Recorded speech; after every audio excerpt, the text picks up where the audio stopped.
Party में अब कोई दमखम रह ही नहीं गया है। मैनपुरी आपकी बगल की सीट, आजमगढ़ की सीट, जी जहाँ समाजवादी का गढ़ बना जाता था, जी वहाँ सफाया हो गया। जी।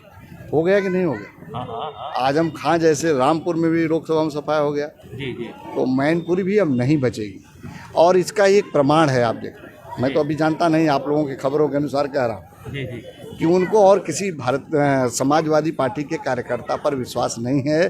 खुद राष्ट्रीय अध्यक्ष अपनी पत्नी पर ही विश्वास जता रहे हैं कि यही लड़ेंगे तो जीत सकते हैं।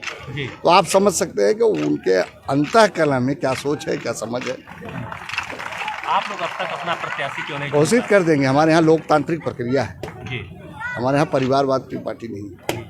हमारे यहाँ संगठन से रिपोर्ट आती है। अभी हमारे संगठन महामंत्री कल ही मैनपुरी में और हमारे क्षेत्रीय अध्यक्ष ने बैठक किया है, कार्यकर्ताओं से राय मशविरा करेंगे। इसके बाद हम चुनाव ऐसा भी सुना जा रहा है कि उनके ही परिवार से ही आप लोग दे ये देंगे हमारा, प्रत्याशी। क्योंकि हमारा सेंट्रल बोर्ड तो इस बात को तय करता है, केंद्रीय चुनाव समिति इस बात को तय करती है कि कौन उम्मीदवार होगा। क्या परिवार लेकिन को उनके परिवार को दिया जा सकता है? लेकिन हमारे जो पार्टी है उसमें पूरी लोकतंत्र है। विचार विमर्श करने के बाद हमारा केंद्रीय नेतृत्व जिस पर मोहर लगाएगा वो उम्मीदवार होगा भारतीय जनता पार्टी का। और भारतीय जनता पार्टी के हर समय डिक्लेयर है कौन उम्मीदवार है, कमल का फूल।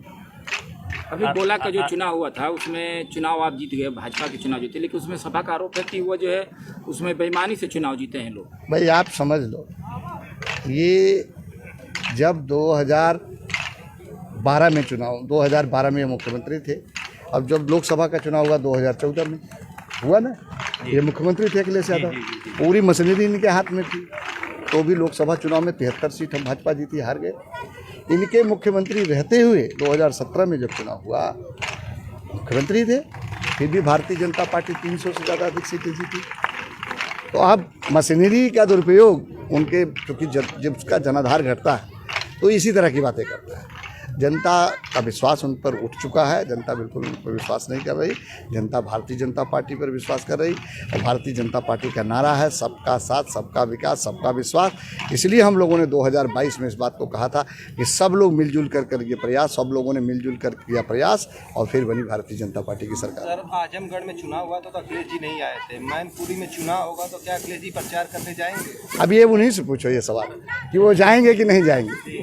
ये सवाल उनसे पूछो कि आप जाओगे कि नहीं जाओगे। अपनी पत्नी को तो लेकिन आपके घर आप जो हमारी खबरों के अनुसार मैं बात कर रहा हूँ, जी खबरों के अनुसार आपके जो आई है समाचार कि उनको और कोई कार्यकर्ता नहीं लगता कि चुनाव जीत सकता है। लेकिन भारतीय जनता पार्टी के कोई न कोई कार्यकर्ता ही चुनाव लड़ेगा। क्या लग रहा है ये शिवपाल चुनाव नहीं लड़ेंगे वहाँ से या उनका सपोर्ट करेंगे? अब ये उनके दल के लोग बात करेंगे, आप उनके दल के लोगों से पूछिए। हमारी पार्टी चुनाव लड़ेगी ये मैं जानता हूं। प्रकाश राजभर ने कह दिया है कि हम जीतने के लिए नहीं, चुनाव अपने समाज को अब उनकी पार्टी का क्या मिशन मैं नहीं जानता। हमारी पार्टी का मिशन है कि हम मैनपुरी जीतेंगे और इस संकल्प के साथ काम करेंगे। आप लोगों का साथ देंगे? ओम प्रकाश आप लोगों का साथ देंगे? हम किसी साथ का इंतजार नहीं करते। हमारे यहाँ संगठनात्मक ढांचा है, संगठन की इकाई है और देश प्रदेश का सबसे मजबूत संगठन है। हम उसके अनुसार काम करते हैं। हम बता दिया आपको कि भारतीय जनता पार्टी का नारा जो है उस पर सबने विश्वास किया। हम कोई जाति धर्म मजहब की राजनीति नहीं करते। हम इस देश में रहने वाले, इस प्रदेश में रहने वाले सभी इंसान, नौजवान, किसान पर हमारा भरोसा है और किसानों का भी भरोसा है हमारी पार्टी पर। तो हम वो पूरा विश्वास है कि जो भी चुनाव हो हम उस पर विजय हासिल करेंगे। एक और जवाब भी, बच्चों को खेल कूद के लिए प्रोत्साहन दिया जा रहा है, लेकिन हमारे भीमराव अंबेडकर स्टेडियम में जो है ये खेल कूद का बहुत अभाव है। ना कोच सही है, ना वहाँ पर अभी हम कोचेज की पूरी प्रदेश भर में नियुक्ति करने जा रहे हैं। कोचेज की भर्ती प्रक्रिया में 450 कोचेज भर्ती प्रक्रिया थी जो हम लोगों ने प्रारंभ किया था। कुछ कोचेज हाई कोर्ट चले गए थे जिसमें स्थगन आदेश पारित हुआ।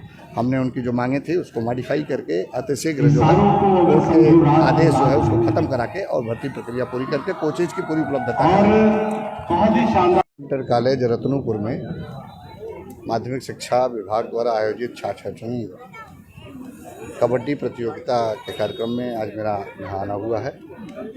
निश्चित रूप से इस प्रतियोगिता में जो लोग विजेता होंगे वो विजेता होंगे। उन सभी टीमों को बहुत ढेर सारी बधाई और शुभकामनाएं मैं देता हूँ। इस प्रतियोगिता से खिलाड़ियों में एक उत्साह बढ़ता है और खेल जगत से लोग जुड़ते हैं।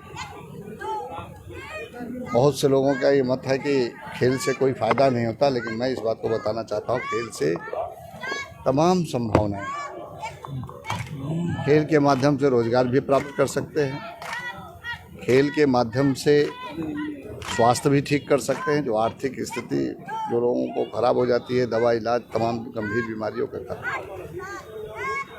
ये उत्तर प्रदेश की कबड्डी प्रतियोगिता का जो आयोजन है, हमारे जो 18 मंडल है, 18 मंडल से प्रतिभाग करने के लिए यहाँ खिलाड़ी आए और अभी इस कॉलेज के छात्रों ने और प्राथमिक विद्यालय के छात्रों ने भी सांस्कृतिक कार्यक्रम भी प्रस्तुत किया है। बहुत अच्छा प्रदर्शन किया है, उनके अंदर बहुत प्रतिभाएं हैं।